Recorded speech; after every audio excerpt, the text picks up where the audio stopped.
Hi guys, in this video I'll show you how to set stop loss and take profit on the Robinhood app.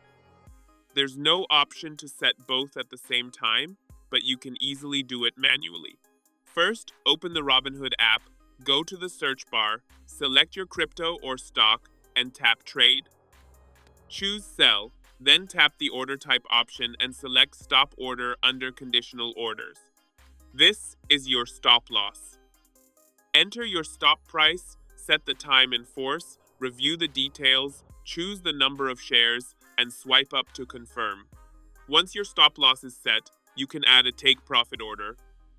Go back to the trade section, tap Sell again, and this time select Limit Order.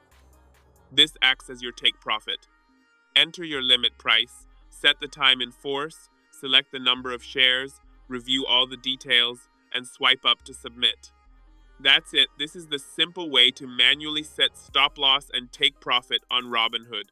If you found this video helpful, don't forget to like and subscribe.